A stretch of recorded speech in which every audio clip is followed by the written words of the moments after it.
Hey, what is going on, everybody? Welcome to Upkick MMA, episode 213. I am Brendan. One Fight Night 6, Superbon versus Allazov. We're going to cover that whole fight card here. I've been really enjoying the ONE FC on Prime stuff. Makes it easy to watch, easy to rewatch, easy to rewind, go back and look at fights and analyze things, both in real time and the next day. I like it a lot. I think their presentation is on par with, if not better than, Bellator's, and their ease of access is definitely better. So I enjoy watching this stuff. We're going to cover that stuff here. Superlek, Kiatmoo9 versus Daniel Puertas, Mikey Musumeci, Gantumur, Bayanduuren, and the rest of the main card. So before we get started, real quick, if you like MMA, you like podcasts about MMA, you like fight breakdowns, that's what I do here. I break down fights round by round. I cover ONE FC, Bellator, UFC, 2 or 3 videos every single week. If you like that stuff, subscribe to the channel so you know the next video is coming up. Let's get going. All right, main event. Superbon, Singha, Mawynn versus Chingiz, Allazov. Interesting. The theme of the night for me, so my co-host / main guest star, Nate, would like to say there's a theme, right? And for this card, the theme was, hey, it's kickboxing, so let's break the rules and not do the kickboxing rules, meaning let's catch kicks, let's clinch, let's do all the things we're not supposed to do and get virtually no punishment for them. Although Superlek did get punished, but we'll get to that when we get to it. So Chingiz ends up knocking out Superbon here in the second round, but up until then, there was a little bit of shenanigans going on and a decent fight, to be honest. All right, so in the first round, there was exchanging of leg kicks. Chingiz was swinging hard with hooks, looking for the knockout. He didn't catch him with any of those really big shots, but he did catch him with a few straight rights. So he would land a jab, throw a couple straight rights, and he landed like 3 or 4 of them, I think, in this first round. And Chingiz caught a kick, which you're not supposed to do with the kickboxing rules. He threw some punches after those, and he got warned, right, in the first round. So that's one warning. The biggest shots came from Allazov in this first round, so I easily gave him this first round 10-9. It was easy for me to score. It just didn't seem like Superbon did anything significant or of note. Then in the second round, Allazov caught a kick and threw some punches. Again, he got warned, but no point was deducted. No yellow card, meaning none of his pay was deducted either, even though he clearly broke the rules and did the exact same breaking of the rules in the second round. I think that's crap, but it is what it is. And then Allazov was in his face, in Superbon's face. He landed really hard. He ended up dropping him with a...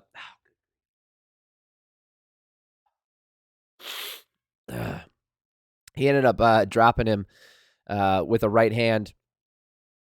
He hit him again with a right, dropped him, and then for the third time ends up getting the knockout. So, I mean, it was a fun fight while it lasted, right? It was fun to watch. It was fun to watch while it lasted. I enjoy watching these guys kickbox. It's just, if you're going to have kickboxing and not Muay Thai, let's actually follow the rules of kickboxing. And he cheated, essentially, and won. Now, I'm not as upset about this, but I will say that there was more shenanigans in the next fight that we're going to go over. But in this one, I think it was relatively clean. It was more of like a habit that was hard to break. I get that, but it was only 2 rounds of it, unlike the next fight that we're going to get into. A good win for Allazov. Really good win. Superbon's good. Okay, next Superlek, Kiatmoo9 versus Kiatmoo9 versus Daniel Puertas. Now, Superlek ends up getting the decision win here. We'll go round by round. I'll give my opinion on it. But the biggest takeaway for me on this one is UFC, Bellator, ONE FC, it doesn't matter. Whatever the rules are, don't follow them. Just cheat because you'll win. Cheating is the new thing, right? Whether that be with drug testing or when you're in the cage. Puertas was trying to close the distance and stopping Superlek. So, Superlek is known for his kicks. He's known for his kicking combinations. He was moving in, closing the distance, stopping him from throwing those that he liked to do. that he normally likes to do, he was stopping him from doing it. Both guys landed some kicks to the nuts in this first round, so that was fun to watch. My freaking nose will not stop running today. Sorry. One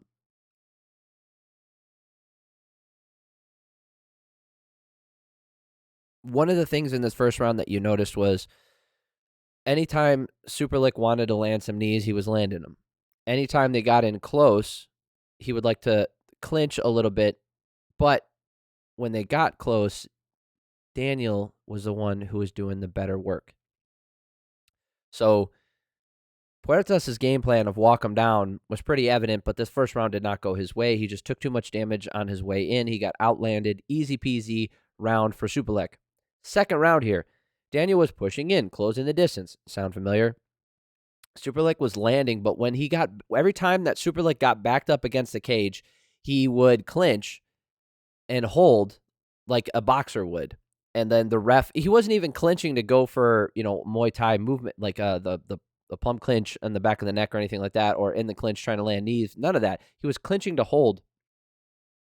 The ref stepped in to separate them multiple times, and he looked at Superlek and warned him this round about excessive holding, but no point deduction. Daniel's pressure was working. Superlek doesn't like it. But the thing is, with his pressure, it was getting thwarted. Oh, good grief. It was getting thwarted by the clinching, which is illegal. Right? You're not allowed to do that. That's against the rules. But his offense was getting stopped by that. So because there was no point deduction and he wasn't able to do offense, this is another round for Superlek. So I had him up 20-18. I think at the beginning of the round, he did enough, even though Puertas did some good work going to the final bell here of this round. I feel like Superlek did more in the beginning to get it, so I had him up 20-18. Now, third round, Superlek warned right away at the start of the round for grabbing and holding again. Somehow Superlek landed a right hand and staggered Puertas, and then he started unloading on him. This was the thing is like if his cardio was going to be an issue, like he started unloading, he couldn't get the finish. Honestly, he did so much damage and he outlanded Puertas so hard. I gave him a 10-8 for this third round, so I had him up 30-26. But let's talk about that just slightly because we're going to talk about it again later. He had the ability, right? He had the ability to land these punches and kicks because he's holding on to them in the first couple rounds. And then even in this round, he immediately gets warned for holding, comes across on the break, and lands a punch. No point deduction, no nothing. So now he's up, in my opinion, 30-26. He has broken the rules consistently, both in the second and third round here, and has gotten virtually no punishment for it. So in this, Puertas managed to survive this third round, which is really what he did. Like I said, I had that a 10-8 round because Puertas just got demolished. Focus, you damn camera. Daniel was in this fourth round. Daniel was back to forward pressure. Superlek was throwing hard low kicks to try and slow him down and slow down some of that forward movement. Superlek backed. He was back to throwing a defensive kick, and then he would grab. He got warned yet again. I don't know how they don't take points at some point. Right? Superlek has the fact that he hasn't had multiple points taken away at this point in the fight is asinine and ridiculous. In this fourth round here, I gave it to Daniel out of frustration. But I still feel like he did enough damage in this round that he could have won this round anyway. So I had it 39-36, but he really needed a finish in this last round because none of the points were taken from Superlek. If you're going to have a kickboxing fight, a kickboxing match, make the rules matter. Or just call it Muay Thai, right? Have it be the Muay Thai fight. I understand that they have different fights for different leagues different rule sets in their organization. But if you're not going to make the people abide by the rules, like if Superlek went for a takedown in a kickboxing fight, would you would you take a point then? Where do you draw the line here? Because he's essentially doing that for what, 4 of the rounds here? No, 3 of the rounds, because the first round it wasn't too bad. Second, third, horrible. Fourth round, well, third round he got warned for it, but then lands a good punch, and then the fourth and the fifth round he was back to holding again.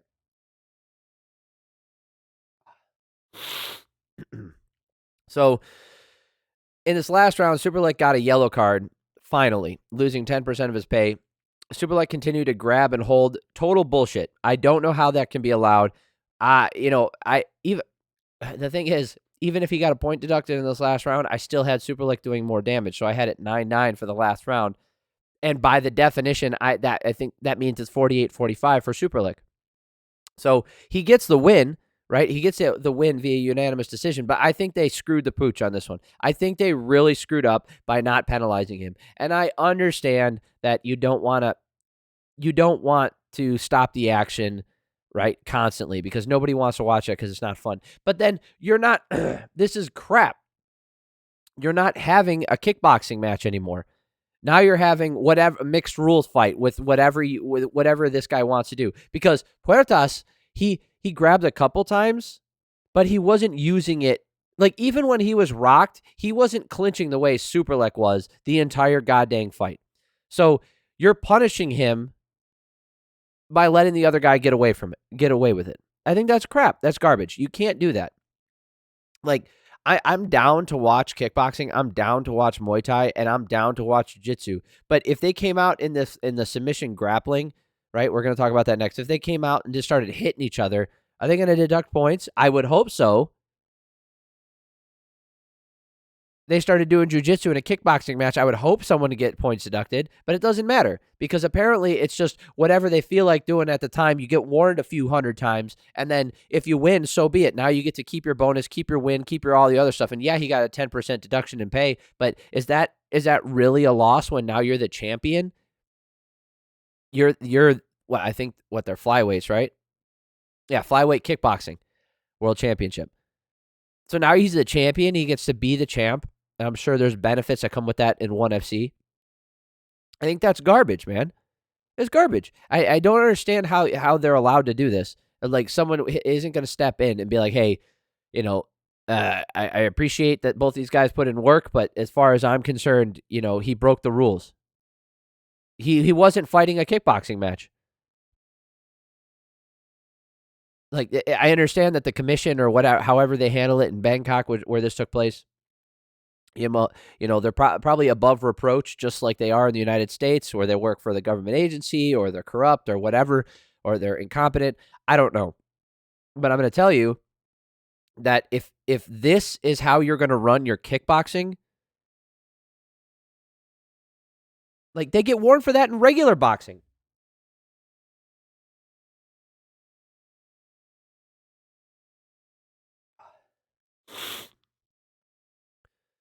I don't get it. I don't get it. Let's move on here. Let's move on to a positive note. Something positive, but excruciating to watch, to put it mildly. Mikey Musumeci taking on Gantumur Bayanduuren. Bayanduuren. I don't remember where the emphasis goes. But anyway, Mikey Musumeci ends up getting the unanimous decision. So this match starts out with Mikey pulling guard immediately. After 60 seconds, they get stood up, which is really freaking weird in a jiu-jitsu match, right? This is submission grappling. They're going to be in the clinch quite a bit, dude. Why don't you chill on that? They gave the excuse. They're like, oh, the ref is a black belt. I don't care. Like, this is grappling. This is how it looks. Anyway, they get right back up, or after he puts him up, they go right back down. Mikey, because he pulled guard again, he went for an arm, transition to a leg lock, and then he was in that leg lock for, I don't know, so it's a 10-minute round. They spent a minute on the ground. So about 8 minutes, he had Gantumur's leg, and he was twisting the knee back and forth. Go back and watch it. It's excruciating. Like, it's hard to watch, guys. He twisted that knee almost 180 degrees. The ankle was twisted around. It was hard to watch as far as like how that guy didn't tap. 90 seconds left, and Mikey transitioned to a guillotine, lost the choke, and then he went back to the legs, and then he got the calf slicer, which obviously he didn't tap to that if he's not tapping to his knee being ripped apart. With 25 seconds left, he took the back. Mikey won. It wasn't even close, but Gantumur was actually limping around afterwards. So in the post-fight interview or post-match interview, Mikey was asked like, "Hey, normally you said you have this habit of getting tunnel vision and staying on a technique for too long and not transitioning when you need to. Like, do you feel like that happened?" And he was like, "Well, I felt his knee pop like 20 times." He's like, "I felt his knee getting blown apart." And he was like, "Why would I change technique when I can feel his knee being ripped apart?" He's like, I don't know why he didn't tap. So I wouldn't put that on him getting tunnel vision. Like maybe you say, "Oh, hey, after I've ripped his knee apart 3 times and he hasn't tapped, maybe I can go." But clearly a win. He was winning those positions. He felt comfortable in those positions. I'm not going to begrudge him to put himself into a bad position, possibly lose a match because you want him to be more exciting. He's going for a finish. The guy is just ungodly tough, and apparently his knees are either made out of rubber or he feels no pain and has no ligaments left.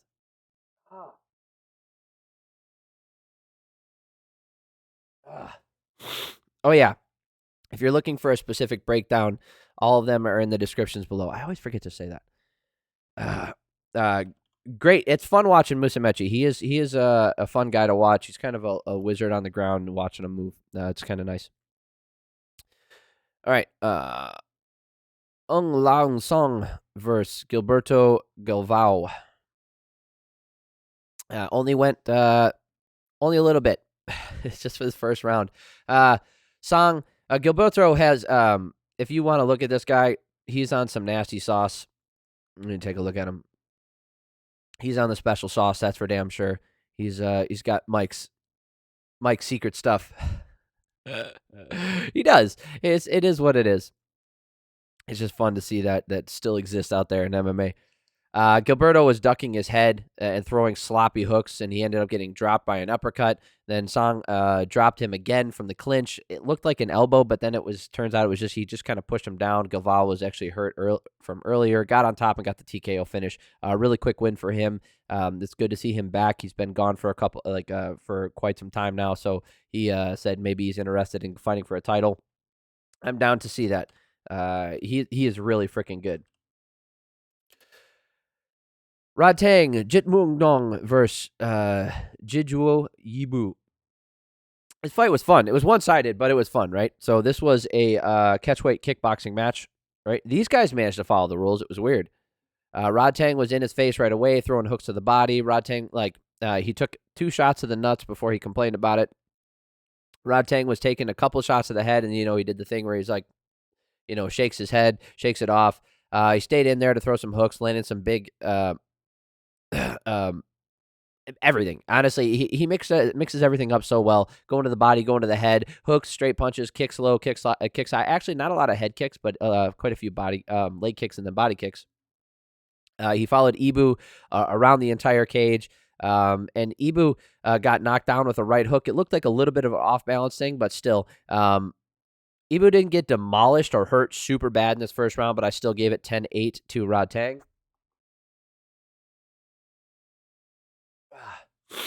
All right, second round here. Ibu got knocked down with a right. No, that was the first round. Both guys were landing and then shaking off the damage from each other, which was pretty fun. Rodtang has so much more output. That's a big difference maker here. I had him up 20 to 17 in the second round. So the biggest thing here, is just Rodtang's output, right? His output was just crazy high. He kept putting stuff out there, and Ibu just waited too much. Rodtang's throwing 3, 4, 5, 6 shots, and Ibu's throwing 2, 4, 2, 3.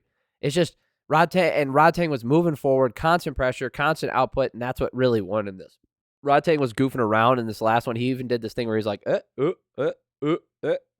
punching up and down like he's a video game character, and you're alternating between triangle and square. It's pretty funny to watch.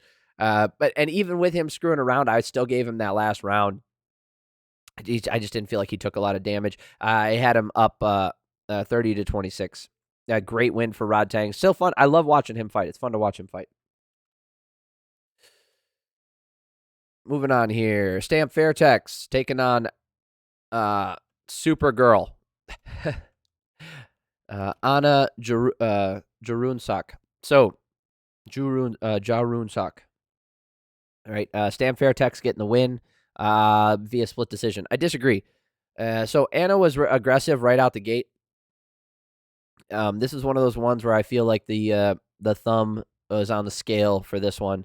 That Anna was on a uphill battle, stepping in on short notice, being 19 years old against Stamp Fairtex, one of the organization's darlings, I would say. Anna was aggressive out the gate, walking into Stamp and throwing hard. Stamp was landing the counters, and Anna was just staying in her face. Anna in that first round did more. She landed the better shots. She was the aggressor. She did more damage. I had her up 10-9. Then in the second round, Anna got a partial knockdown to start the round. It wasn't really a knockdown. It was more like an off-balance thing, but she hit her hard enough to fling her backwards. And she was landing some really big shots. Supergirl was moving well the entire time. She's swinging. Every time when they're in range, both women were slowing down near the end of the second round, but Stamp was looking worse off. Anna did more damage. I had her up 20-18, so it was her fight to lose. And then this last round, slower round, they didn't do much to start this one out. Stamp was backing up. She was just landing kicks, a couple right hands to counter. Stamp broke the rules twice in this last round by holding a kick. Sound familiar? I mean, it happened this entire night. Stamp landed the better shots in this last round. She just did. Supergirl still putting the pressure on. She just wasn't able to land big. She was clearly getting a little bit tired. I had it 29-28 for Supergirl. The judges took a while to get their scores in. Can't imagine why they had to do that. What they were trying to do. I don't agree with Stamp getting this one. I thought that first round was clearly Anna's, and the second round the same thing. I think the last round is clearly Fairtex, but I don't agree with that one. I think she was the hometown favorite. She's the organizational favorite, and there was a little bit of weight behind that and momentum behind her. So it was just a lot to ask of Anna to get over that stuff without like a clear knockout. And I don't think she was ever really close to that at any point in here. So not a total blowout. This isn't one of those things where it's a robbery. Definitely not. But I would say that they got it wrong. Moving on. Garry Tonon versus Johnny Nunez.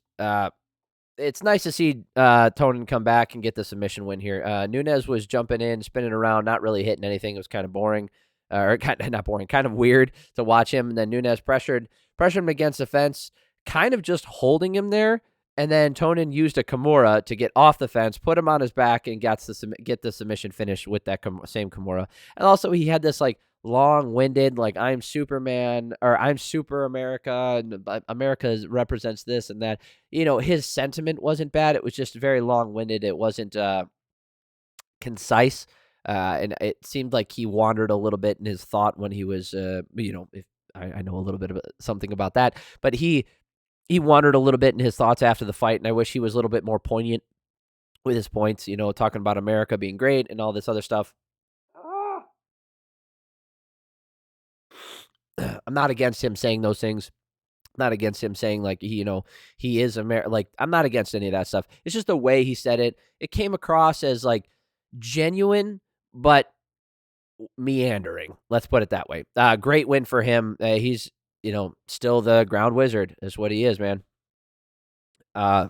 I do recommend, if you did not watch this card, I recommend going back and watching it start to finish. I would skip through the commercials and in between fight stuff, but go back and watch it. It was worth it. All right, first fight of the card: Kim Jae-woong versus Shoko Sato.